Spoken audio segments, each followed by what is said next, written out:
What's up, guys? Welcome to Civil Academy. My name is Prasun Gupta and I know you all are doing great. So आज का जो video है वो किसके regarding था, किसके रिगार्डिंग, अरे हाँ, आपने तो थंबनेल देख ही लिया होगा. Yes, correct. Today's agenda will be solving the quant section of SBI PO prelims 2019 with timer. या विथ टाइमर, जो अभी का पैटर्न चल रहा है. मतलब 20 मिनट में देखेंगे कितने सारे मैथ सॉल्व कर सकते हैं. ठीक है, चलो let's get started.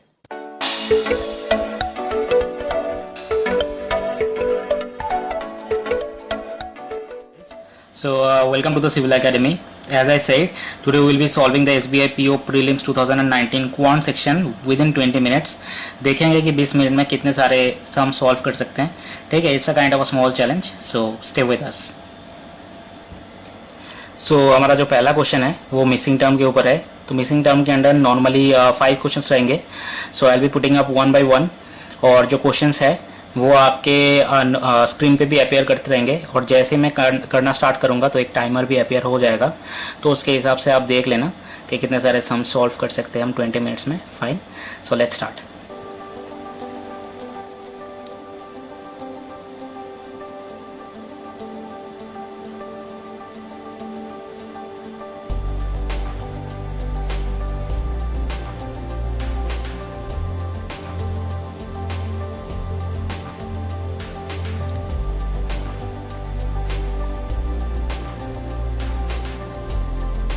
So answer will be 82.5.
So we'll start with the quadratic equation. This is the first question of the quadratic equation. Over here we have to solve for the values of x and y, and then we need to derive a relation between x and y, whether it will be greater than or less than or equals to, as you can see in the question. Okay, so let's start.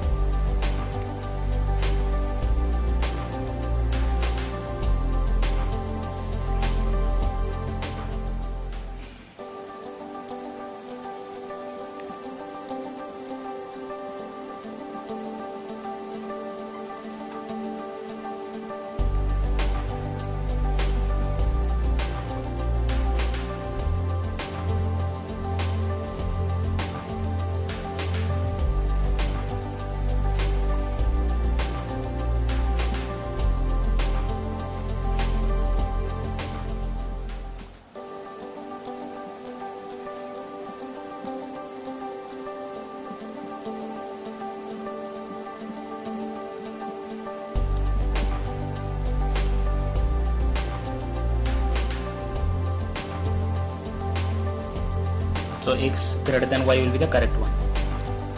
So previous one was a linear equation. This is a pure quadratic equation. So we'll go solve for the roots of x.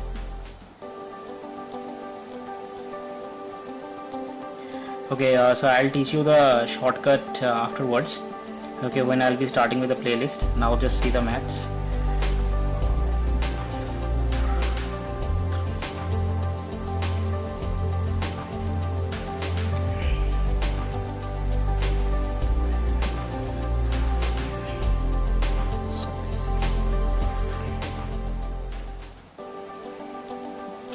So this will be the answer. Okay, so you can see yourself also. So this is another quadratic equation. So we need to solve for x roots. Let's see.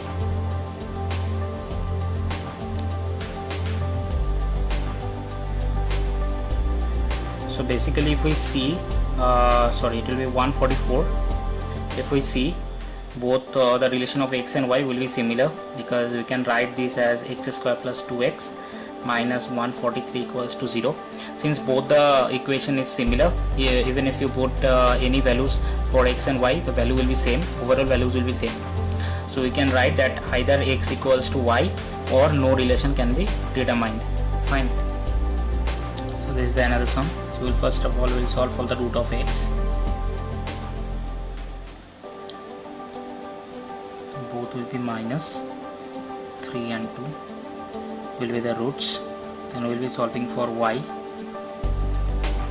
It will be again minus and 2 and 2. Fine. So as far as I think, if we compare the x normal, it will be, so it will be minus 2. It will be minus 2. It will be x equals to y. But because of this minus 3, since in the number line minus 3 comes less than minus 2, it's not greater than, so x will be less than equals to y. This will be the correct option. X will be less than equal. So this is the last sum for the quadratic equation. So we'll be solving for the roots of x. So we'll see plus signs and minus opposite. So it will be plus 8 and plus 8, and this one obviously we know y will be minus 8 plus 8. So basically if we see plus 8 and it will be equals to, and because of this plus 8 and minus 8, y will be less than, that means x will be greater than equals to y. Okay, so x will be greater than equals to y. So now we'll be starting with the data interpretation. The first data interpretation sum, यहाँ पे ये बोला गया कि एक museum है जहाँ पे 3 days का स्टैटिस्टिक्स दिया हुआ है कि जैसे फ्राइडे, सैटरडे एंड संडे। यहाँ पे जैसे जो विजिटर्स है वो विजिटर्स विजिट करते हैं म्यूजियम को, तो obviously the total number of visitors they calculated कि ये 3 दिन मिला के वो है 400, ठीक है। और अगर परसेंटेज डिवाइड करूँ तो जैसे फ्राइडे में 25% विजिटर्स विजिट किए हैं, सैटरडे में 30%, संडे में 45%, और उनमें से मेल और फीमेल ऑब्वियसली रहेंगे। तो मेल और फीमेल का रेशियोज भी दिया हुआ है, फ्राइडे में 2:3, सैटरडे में 7:5, संडे में 5:4। तो देखते हैं सम में क्या बोला है। तो ये हमारा स्टैटिस्टिक्स है जो आपके अभी स्क्रीन पे भी अपेयर कर रहा होगा सम। तो अभी देखते हैं कि हमारे जो क्वेश्चन है उसमें क्या बोला गया है। जो पहला क्वेश्चन है उसमें पूछा गया है कि on Tuesday the number of the female visitors was 1/5 more than that of Saturday. Saturday में जितने सारे विजिट किए फीमेल विजिटर्स उससे भी 1/5 मोर है ट्यूसडे में।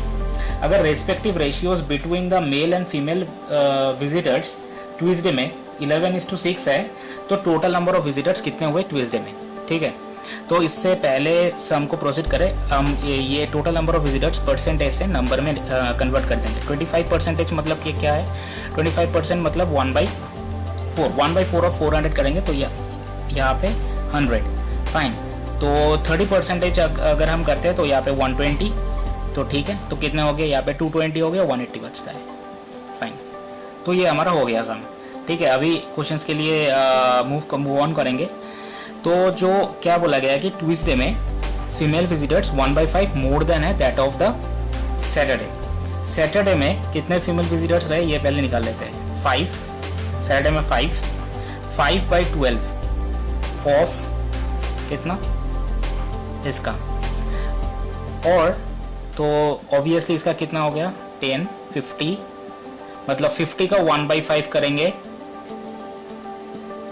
तो 10 आया। और यहाँ पे क्या बोला गया है कि सैटरडे में कितने विजिट किए थे 50, तो उसका 1/5 मोर मतलब कितना हो गया अभी सैटरडे में, ऑब्वियसली सैटरडे में 50 था, 1/5 मोर हो गया, ट्यूसडे में हो गया 60। ठीक है, लेकिन रेस्पेक्टिव रेशियोज क्या दिया हुआ है, रेस्पेक्टिव रेशियोज दिया हुआ है 11:6, मतलब ये मेल इज टू फीमेल, तो 6 यूनिट कितना बनता है 60, 1 यूनिट कितना बनता है 10, तो यहाँ पे टोटल कितना यूनिट है 17 यूनिट। ठीक है, तो टोटल विजिटर्स पूछा गया है ट्यूसडे में, तो 17 यूनिट है, 1 यूनिट 10 है, तो मतलब 17 यूनिट जो बनेगा वो is equals to 70 unit, sorry 17 unit जो होगा वो 17 into 10 170। So this is your answer, fine.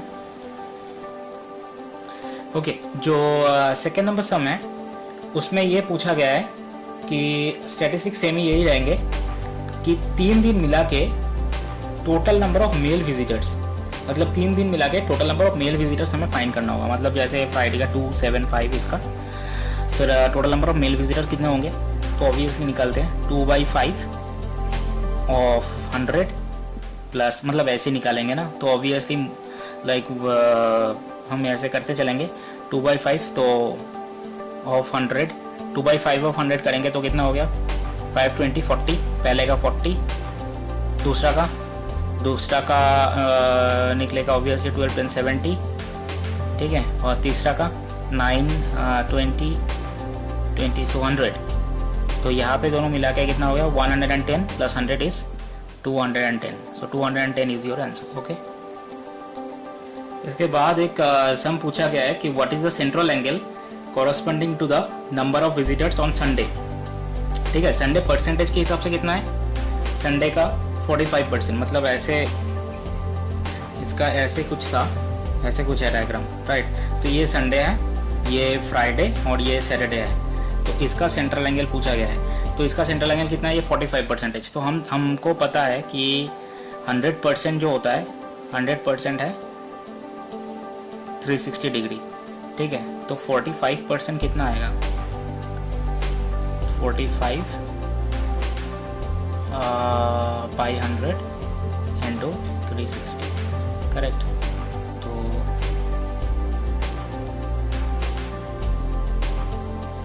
दो सी ए करेंगे तो हो गया 9 से 72 162 डिग्री। ठीक है, 162 degree, 162 degree is your answer. So यहाँ पे पूछा गया है दूसरा वाला जो लास्ट वाला सम है वो इस डी आई के, तो वहाँ पे पूछा गया कि the number of the female visitors on Friday, Friday में जो नंबर ऑफ फीमेल विजिटर्स है was what percentage of the number of female visitors on Sunday, मतलब संडे में जितने सारे फीमेल विजिटर्स है उसका कितने परसेंटेज फीमेल विजिटर्स फ्राइडे में विजिट किए हैं। ठीक है, तो फ्राइडे में हम ऐसे कैलकुलेट नहीं करेंगे क्योंकि इसके पहले वाले सम में हम ऑलरेडी मेल निकल चुके थे, सेकेंड वाले सम में शायद। तो फ्राइडे में मेल्स कितने थे, फ्राइडे में मेल्स थे आपका 40, टोटल कितना है 100, तो फीमेल्स कितना होगा, फीमेल्स ऑब्वियसली होगा 60। चलिए ये निकल गया।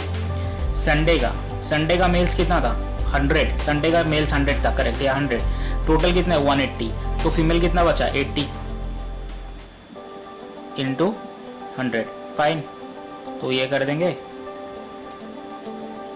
अभी तो ये हाँ करेक्ट 4 और ऐसे 5 और 15, तो टोटल 15 इंटू 5 आ जाएगा आपका 75%। तो 75% इज योर आंसर। सो अभी हम स्टार्ट करेंगे अप्रोक्सीमेशन से, मतलब आपको एक साइड वैल्यू नहीं निकालना है, अप्रोक्सीमेट पकड़ के आपको चलना है। तो 16 वाले नंबर से स्टार्ट करेंगे, ठीक है। तो इसके अंदर भी 4 या 5 सम होंगे, सो आई नीड टू सी। तो लेट्स स्टार्ट, ठीक है।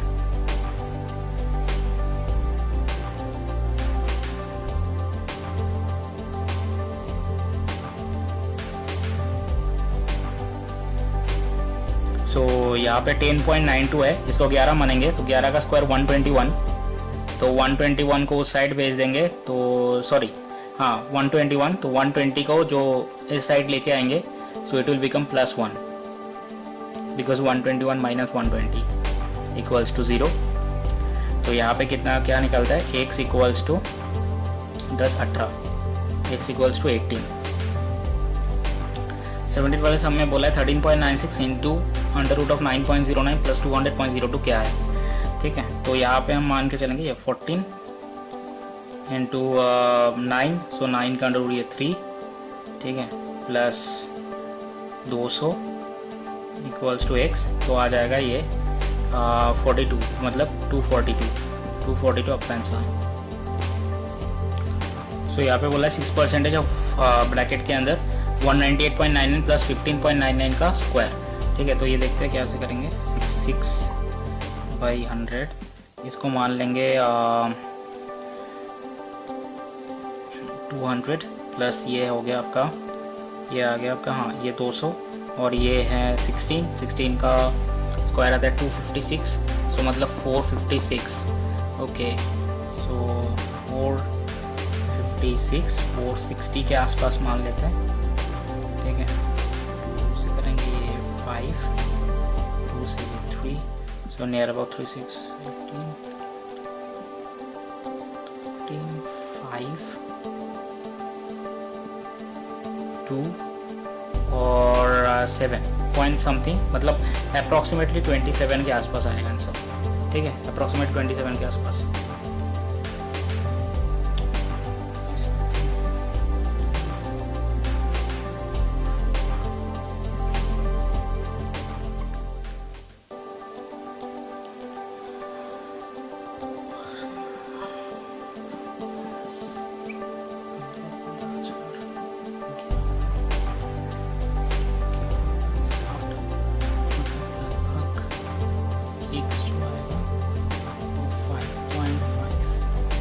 अप्रॉक्सीमेटली 5 मान सकते हैं 100, क्योंकि ये 11/60 है, वो तो 60/11 हो जाएगा, क्योंकि 1/x है।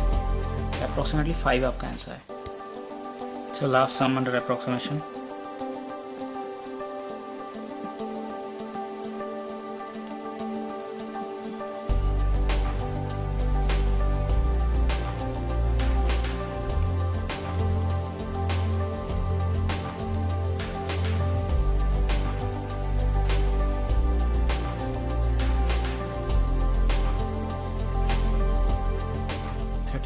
थर्टी सेवन अपना answer, sorry.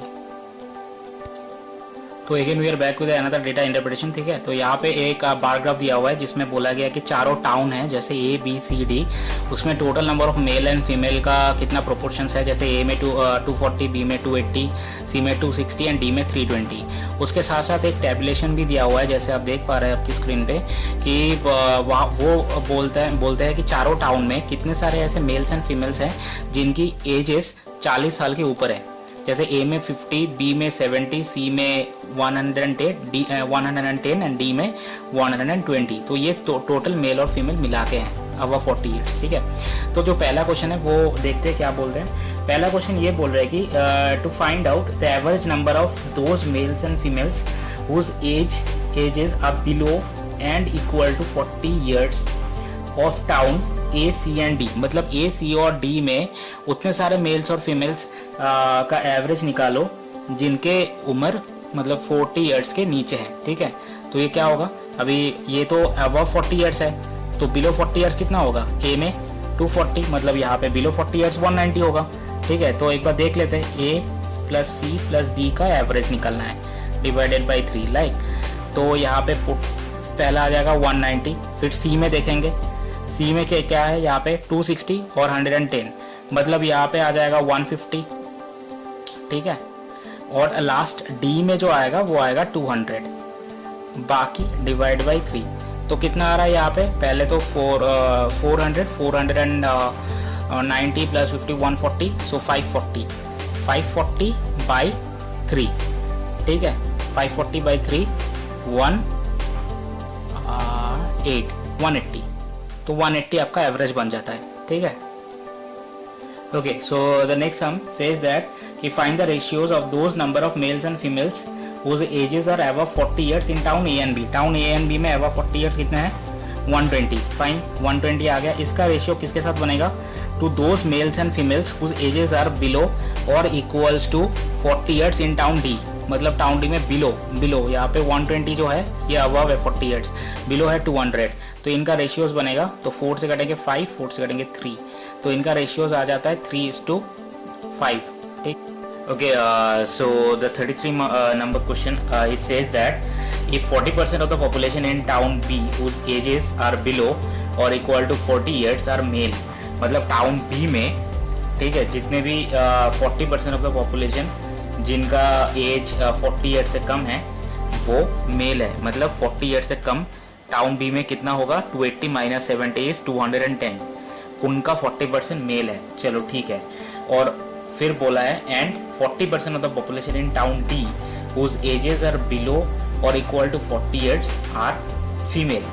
Find the difference between the female of town B and D whose ages are below और इक्वल टू 40 ईयर्स। चलो ठीक है, डी के लिए तो फिर भी दिया हुआ है कि 40 ईयर्स या 40 ईयर्स से नीचे जितने भी हैं तो उनके 40% फीमेल है। लेकिन टाउन बी में वो बोले हैं कि 40% के नीचे जितने भी पॉपुलेशन है उनका 40% मेल है। तो लेकिन डिफरेंस निकालना है फीमेल के बीच में। तो अगर 40% मेल हो गया टाउन बी के तो 60% फीमेल है। ठीक है, 60% फीमेल किसके, 40 ईयर्स के नीचे जितने भी बचते हैं। ठीक है, तो यहाँ पे कितने हो रहा है, 210 माइनस हम करेंगे टाउन बी के, सॉरी टाउन डी के, वो तो बोल ही दिया है 40% फीमेल है। 40 बाई 100 इंटू, तो बिलो 40 ईयर्स कितने बचते हैं, 200। ठीक है, तो यहाँ पे कितने हो जाते हैं, 126 माइनस, क्योंकि ये दोनों कट जाएंगे and this thing, so 126 minus 80, तो आंसर बनेगा आपका 46। ठीक है। सो नंबर 34 नंबर क्वेश्चंस ये बोलते हैं कि number of male and female in town A के बारे में बोला है। Number of male and female जिनका एजेस 40 या 40 ईयर्स से कम है is what percent less than those number of male and female in town D whose ages are below और इक्वल टू 40 ईयर्स। डी में कितने मेल एंड फीमेल है जिनका एज 40 ईयर से कम है, वो है 200। फाइन, नीचे लिख दिया 200। अब इनसे कितना परसेंट कम है total number of male and female town A में जिनका एज 40 ईयर से कम है। टाउन ए में कितना मेल एंड फीमेल है जिनका एज 40 ईयर से कम है, 190, बिकॉज 240 माइनस 50। अभी ये 190 से कितना परसेंट लेस बोला है, सो बेसिकली 200 माइनस करेंगे into 100, so it will be coming कितना, 10, मतलब माइनस, ठीक है, लेस बोला है तो इसके लिए minus, otherwise you did not to write 200 into 100, so basically ये 5% आएगा, 5% कम है। ठीक है। So the last question of this data interpretation says कि अगर एक अनदर टाउन, एक अलग टाउन ई पकड़ा जाए, जैसे यहाँ पे डी तक था, ठीक है, तो ई के हिसाब से वहाँ पे total number of male and female जितने भी हैं होंगे वो 10% ज़्यादा होंगे टोटल मेल एंड फीमेल से इन टाउन ए। ठीक है, तो टाउन ए में टोटल मेल एंड फीमेल कितना है, 240 का 10% ज़्यादा अगर हम करते हैं तो 240 प्लस 24 मतलब 264 आ जाएंगे शायद, यस 264 करेक्ट। अभी बोला गया है कि टाउन ई में जितने भी सारे मेल्स एंड फीमेल्स होंगे जिनका एजेस 40 ईयर से ज़्यादा है वो 20% ज़्यादा होंगे than those males and females जिनका एजेस 40% ज़्यादा है in respect to town C. Town C के रेस्पेक्ट में total number of male and female जिनका एज 40 से ज़्यादा है वो है 110। 110 का 20% निकालना पड़ेगा, मतलब ज़्यादा 110 का 110 से 20% ज़्यादा। ठीक है, तो 110 से 20% ज़्यादा अगर करते हैं तो कितना होता है, 20% मतलब 1/5 से करेंगे, हाँ, तो वो आ जाएगा आपका 22 ज़्यादा मतलब 132, हाँ 132 आ रहा है जिनका एजेस टाउन ई में जिनका एजेस 40 ईयर से ज़्यादा है। अभी निकालने के लिए बोला है कि 40 ईयर से कम कितना पॉपुलेशन होंगे। ऑब्वियसली इन दोनों का माइनस कर देते हैं तो 2 फिर 3 and 132, so 132 will be your answer कि 40 ईयर से कम के कितने पॉपुलेशन होंगे टाउन ई में। सो अभी मिसलेनियस स्टार्ट करेंगे। जो पहला सम है वो बोले कि A started a business with ₹600 and B with ₹900। After 5 month B left, मतलब 5 महीने के बाद बी छोड़ देता है, मतलब 5 महीने के लिए बी इन्वेस्ट करता है 900 रुपीज़ से प्रति महीना। And C joint with a capital of ₹600 less than that of B, मतलब सी ज्वाइन करता है अल्टीमेटली ₹300 से। Now if at the end of the year the profit of C was 3500, then find the total profit at the end of the year. ठीक है, मतलब ये partnership का सम आता है, एज प्रॉफिट और बीज जो हम करते थे पहले। ठीक है, C's profit will be equals to, तो ए का कितना आता है, ए का जैसे आ रहा है 600। ठीक है, 600 इंटू 12 मतलब 6 इंटू 12 72, 7200। बी का आ रहा है 900 इंटू 5 मतलब 4500। ठीक है, और सी का कितना आ रहा है 300 और 7 महीने के लिए, rest of like 5 month, 12 month के लिए कर दिया 5 मंथ, और रेस्ट ऑफ द मंथ के लिए 7 महीना मतलब 2100। फाइन, तो अभी 3 से अगर इसको करते हैं, हाँ करेक्ट, 3 से करते हैं तो ये जैसे चलेगा 3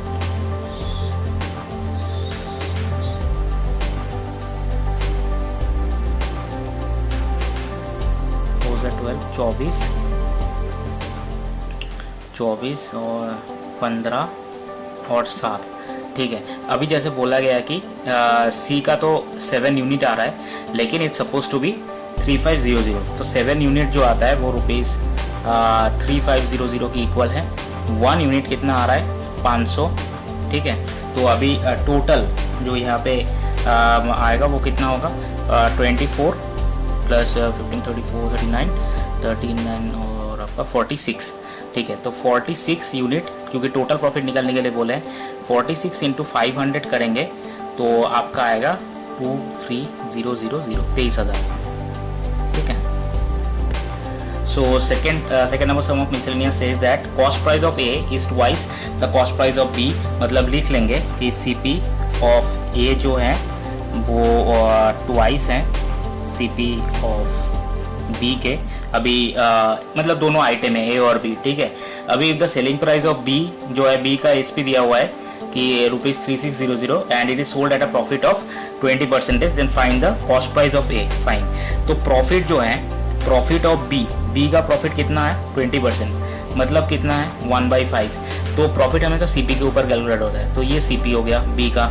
ठीक है, ये प्रॉफिट है, तो देयरफॉर एसपी ऑफ बी कितना आ रहा है 6 यूनिट।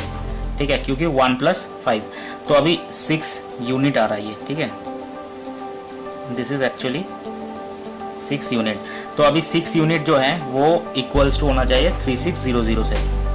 ठीक है, सो देयरफॉर 1 यूनिट कितना आएगा, 1 यूनिट आएगा 600, 1 यूनिट 600 के हिसाब से आएगा। ठीक है, तो अभी जो आपका प्रॉफिट या सीपी है, सीपी ऑफ बी 5 यूनिट कितना आ रहा है 5 यूनिट रुपये 5 6 30, 3000। तो देयरफॉर ए का सीपी कितना आएगा ट्वाइस ऑफ बी, 2 इंटू 3000 मतलब 6000। ठीक है, so the third question of the miscellaneous says a train A crosses a vertical pole at a speed of 15 meter per second in 20 seconds. ठीक है, और speed of train A is 3 meter less than the speed of train B, मतलब speed जो है, ठीक है, speed of B minus speed of train A is equals to 3 meter per second. चलिए ठीक है, और फाइनली क्या बोला है कि length of train B is 30 meter less than the length of train A, मतलब यहाँ पे length of A minus length of B equals to आपका 30 मीटर। करेक्ट, अभी बोला गया है क्वेश्चन में find the time taken by the train B to cross 270 metre long platform. तो जो टाइम आएगा ना उसमें जैसे अगर कोई 270 बाई मतलब डिस्टेंस बाई स्पीड कर देते हैं तो 270 ले लेते हैं, तो it would be a bit wrong, because वो प्लेटफॉर्म को जब क्रॉस करेगा वो प्लेटफॉर्म की लेंथ को भी क्रॉस करेगा और खुद के लेंथ को भी क्रॉस करेगा। तो जैसे 270 शुड बी 270 जो लेंथ ऑफ द प्लेटफॉर्म है plus the length of train B. Length of train B जो है वो लेंथ ऑफ ट्रेन ए से 30 मीटर कम होना चाहिए। अभी लेंथ ऑफ ट्रेन ए कैसे निकालेंगे, स्पीड इंटू टाइम, क्योंकि जब ट्रेन ए ने पहली बार वर्टिकल पोल को क्रॉस किया था 15 मीटर पर सेकेंड स्पीड में 20 सेकेंड्स में, ठीक है, तो वहाँ उससे वो खुद का लेंथ को क्रॉस कर रहा है। तो लेंथ कितना निकल गया 15 इंटू 2 30 300, क्योंकि 20 सेकेंड्स था। ठीक है, और 300 निकल गया लेंथ ऑफ ट्रेन ए, और लेंथ ऑफ ट्रेन ए से 30 मीटर हम सब्ट्रैक्ट कर देंगे तो वो निकल जाएगा 270 जो length of train B, divided by अभी आएगा speed of train B. Speed of train B कितना है 3 meter per second plus speed of train A. Speed of train A कितना 15 मीटर पर सेकेंड प्लस 3 मतलब 18। तो यहाँ पे कितना आ रहा है 540 बाई 18 करेंगे तो आएगा ये 30, ठीक है 30 सेकेंड्स में पूरा प्लेटफॉर्म को ये ट्रेन भी क्रॉस करेंगे। सो फोर्थ नंबर सम अपना under the miscellaneous says that the ratio of the speed of boat in still water to the speed of current is 10:1, मतलब S B speed of boat to speed of current वो हम लिख लेते हैं 10:1। Fine. अभी if the ratio of the time taken by the boat to travel d kilometre downstream, ठीक है, to the time taken to travel d-45 kilometre upstream is 3:2। Find the value of d, correct, ठीक है। तो यहाँ पे जैसे क्या कर लेंगे हम पहले, तो ये रेशियो लिख लेते हैं कि टाइम टेकन मतलब डिस्टेंस बाय स्पीड, तो d किलोमीटर डाउनस्ट्रीम मतलब अलोंग द स्ट्रीम मतलब कितना स्पीड आएगा डाउनस्ट्रीम का SB plus SC, speed of boat in still water plus speed of current, मतलब आ गया 11 यूनिट, ठीक है। तो रेशियो फॉर्मेट में है, ऐसे कर जाएगा तो यूनिट नहीं लिख रहा है तो डायरेक्ट 11 लिख सकते हैं, डिवाइडेड बाई उसका रेशियो आएगा d-45 किलोमीटर ट्रैवल करना होगा अपस्ट्रीम मतलब अगेंस्ट द स्ट्रीम, तो माइनस, तो 9 यूनिट आ रहा है, ठीक है। तो इसका जो टोटल रेशियो है वो इक्वल्स टू होगा 3:2 से। फाइन। तो अभी क्या करेंगे इसमें, जैसे d-45 इंटू 9/11 3/2 3, और इसमें क्या कर रहे हैं हम, जैसे 6 11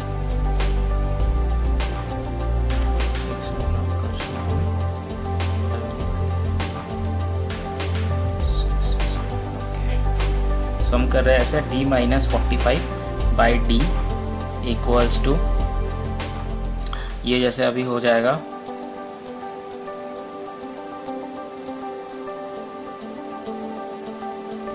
तो ये हो जाएगा 6/11 as far as I think.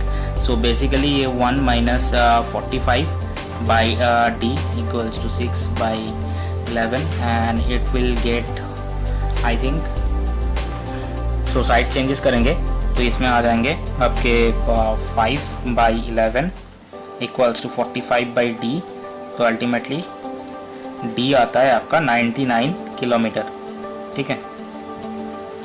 Okay, सो अभी अगला क्वेश्चन बोला है कि 4 years hence the sum of ages of A and B will be 16 years more than the sum of present ages of B and C. Okay, and 4 years ago the sum of age of A and C was 32 years. Then what is the present age of C? मतलब 3 entities है A B C, इनका present as भी A B C मान लेते हैं। तो जो पहला स्टेटमेंट है 4 years hence मतलब 4 साल बाद, the sum of ages of A and B will be 16 years more than the sum of present age of B and C, मतलब A + 4 + B + 4, ये आ गया 4 साल बाद का एज, ठीक है। it will be equals to 16 years more present age से B और C के, ठीक है। तो मतलब इसका जो इक्वेशन आएगा, जैसे B से B कट जाता है, यहाँ से A - C डायरेक्ट कर लेते हैं और 4 4 8 उस साइड चला जाएगा तो मतलब 8, ठीक है। तो A - C जो है वो कितना निकल रहा है, वो 8 निकल रहा है। अभी जो अगला वाला है स्टेटमेंट, उसमें बोला गया कि 4 years ago 4 साल पहले, मतलब अभी से, मतलब A - 4 plus sum of ages of A and C का भी 4 साल घट जाएगा, वो था 32 years, तो 4 4 8 -8 तो उस साइड चला जाएगा तो A + C इक्वल्स टू 40, ठीक है। और A - C का प्रेजेंटेज निकलने के लिए बोला है, वो है 8, ठीक है। तो यहाँ पे अगर माइनस कर देते हैं तो ये माइनस माइनस प्लस हो जाएंगे और ये माइनस, मतलब 32 years 2C equals to 32, C कितना निकल रहा है 16, ठीक है। Okay, so the next sum says that 40 men can complete a work in 48 days. Now if 64 men started working and after X days 32 more men joined the work, and if the remaining work is completed in 16 whole 2/3 days, find the value of X. Correct, ठीक है। तो पहले कितने man काम कर रहे थे, 40 man 48 days के लिए काम करे, मतलब टोटल टोटल वर्क कितना आया 40 इंटू 48, इसे करेंगे तो आएगा 1920।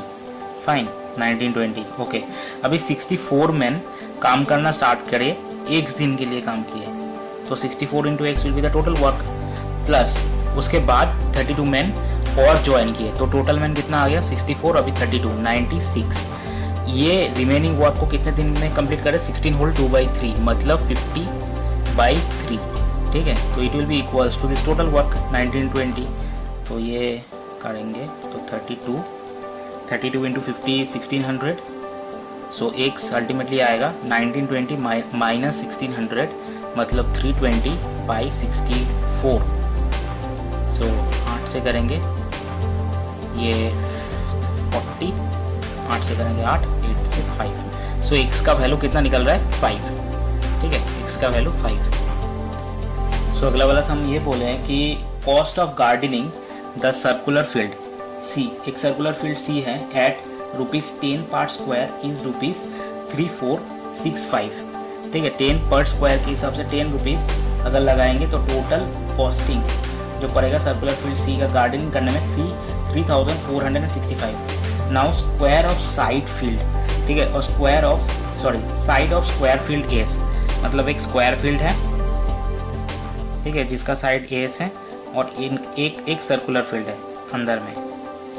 ठीक है, एक सर्कुलर फील्ड है जिसका सी नाम है। ठीक है, अभी बोला गया है कि जो इनका स्क्वायर फील्ड का जो साइड है वो इक्वल टू द डायामीटर, ये पूरा जो डायामीटर जा रहा है, डायामीटर और इनका स्क्वायर फील्ड का साइड वो सेम है, तो फिर स्क्वायर फील्ड का पेरीमीटर निकालो। फाइन, ठीक है, तो पहले सर्कुलर फील्ड का एरिया निकालते हैं।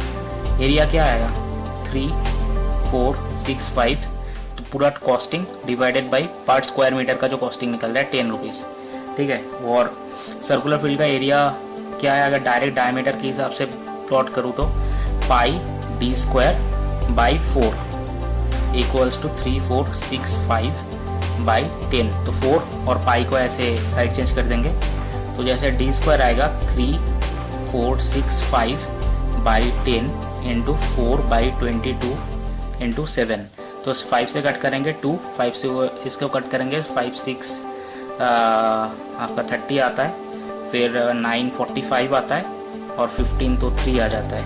2 से 2 कट करेंगे, ठीक है, 2 से इसको कट करेंगे 11, 11 से इसको करेंगे 63। तो अभी करेंगे d², तो d² जो डायरेक्ट डायमीटर निकालेंगे वो है 63 इंटू 7, इसको करेंगे तो ये आ जाएगा 63 को ऐसे ब्रेक कर सकते हैं 9 इंटू 7 में, तो उसका जब स्क्वायर रूट निकल जाएगा, 9 का स्क्वायर रूट आता है 3 और 7 इंटू 7 तो 7, तो आ जाएगा 21।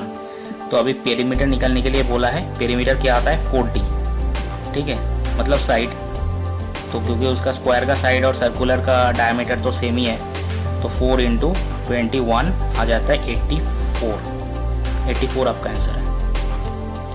Okay, so next sum says that 4 years ago the ratio of ages of A and B was 9:11 and 6 years hence the ratio of ages of A and B will be 7:8. So find the present age of B.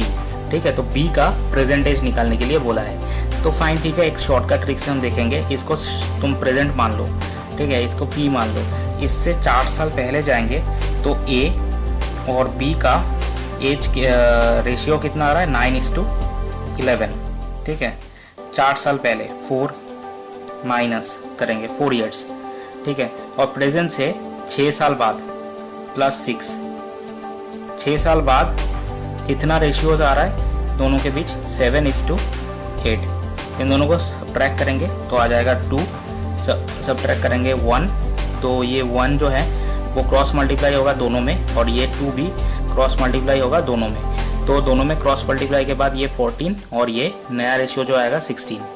अभी ये 14 और 9 इसको subtract करेंगे, निकलेगा 5, और 16 और 11 को subtract करेंगे, निकलेगा 5, तो मतलब 5 यूनिट ऑन एंड ऑल, ठीक है, 1:1। So 5 unit will be equals to this total years, ठीक है, पहले प्रेजेंट से 4 साल पहले, प्रेजेंट से 6 साल बाद, टोटल कितना आ रहा है 10, ठीक है, तो देयरफॉर 1 यूनिट कितना आ रहा है 2।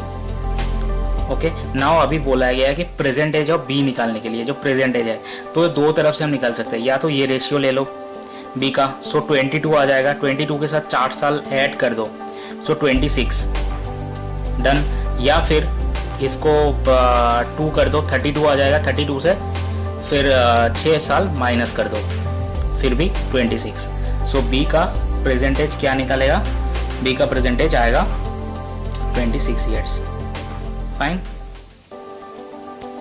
Okay. So the next sum says कि the cost price of 2 chairs is same, मतलब दोनों चेयर का कॉस्ट प्राइस सेम है, difference between their selling price is ₹90। तो मान लेते हैं कि ए एक चेयर है और बी एक चेयर है, तो ए इन दोनों के जो सेलिंग प्राइस होंगे वो 90 रुपीज़ है, 90 रुपीज़ डिफरेंस है। फाइन, एक चेयर को सेल करेंगे, एक चेयर को सेल करेंगे तो प्रॉफिट आता है 12%, दूसरे चेयर को सेल करने में प्रॉफिट आता है 18%। ठीक है, तो प्रॉफिट ऑफ ए हम करते हैं 12%, सो 12/100। ठीक है, और प्रॉफिट ऑफ बी जो आता है वो आता है 18%। फाइन, तो अभी सीपी निकालने के लिए बोला है। ठीक है, तो find the CP of each chair. ठीक है, तो ये प्रॉफिट आता है, तो जैसे मैंने पहले बोला है कि ये जो बिलो वाला ये नीचे डिनोमिनेटर है, ये इसको सीपी बोलते हैं, बिकॉज सीपी के ऊपर ही कैलकुलेट होता है प्रॉफिट एंड लॉस बोथ। तो सीपी तो सेम रखे हम लोग, ठीक है, इसको सेम रख देते हैं। तो इसका एसपी क्या निकलता है, basically SP of A 112 unit, और एसपी ऑफ बी क्या निकलता है 118 यूनिट। ठीक है, तो नॉर्मली क्या बोला है कि दोनों के बीच में जब हम डिफरेंस करेंगे तो उनका सेलिंग प्राइस का डिफरेंस आता है 90। तो 118 माइनस 112 करेंगे 6 यूनिट, 6 यूनिट आता है 90। ठीक है, 1 यूनिट कितना आता है, 1 यूनिट आता है आपका 16 इंटू नहीं इसका आता है, हाँ 1 यूनिट आ जाता है 90, 1 यूनिट आ जाता है आपका 15। ठीक है, तो 15, 1 यूनिट 15 है, तो बेसिकली 1 यूनिट अगर 15 है तो ये सीपी का यूनिट आ रहा है 100 यूनिट, ये कितना आएगा 1500, तो ये भी 1500, क्योंकि दोनों का सीपी का तो सेम ही है। तो basically CP of each chair will be 1500 rupees. Fine, so the last sum जो है अभी इस पेपर का, तो सेक्शन का वो आ गया है वैसे। सो इसमें क्या बोला गया कि ratio of the age of A after 2 years to the present age of B. ठीक है, तो ए बी सी अगर तीनों मान लेते, तीनों एंटिटी का present age A B C है, तो उस ए का 2 साल बाद ये ईयर आएगा to the present age of B. इसका रेशियो दिया हुआ है 5:6। ठीक है, 5:6। और दूसरा एक और स्टेटमेंट है, बोला गया है कि 8 साल बाद, ए का 8 साल बाद, मतलब a + 8। ठीक है, a + 8 बाई 2b + 6, इसका आता है 6:7, और b का प्रेजेंटेज निकालने के लिए बोला है। ठीक है, तो ये नॉर्मल दोनों लीनियर इक्वेशंस आएंगे। 6 है, इसका कितना आता है 6a + 12 = 5b, इसका निकलता है 7a + 56, और ये निकलता है 6b 36, तो ये आता है 7a + 20 = 6b। दोनों इक्वेशंस निकल गए। ठीक है, तो इसको 7 के साथ मल्टीप्लाई कर देता हूँ, क्योंकि b का प्रेजेंटेज निकलने बोला है, और इसको 6 के साथ, तो ये क्या निकलेगा 42a + 84 प्लस = 35b, और जो दूसरा वाला है ये क्या निकालेगा 42a + 120 = 636b। ठीक है, तो माइनस कर देते हैं, माइनस कर देंगे तो ये कैंसिल हो गया, ये माइनस ये माइनस, ये -b, और ये आएगा -36, सो कैंसिल। तो b का जो प्रेजेंटेज है वो आएगा 36।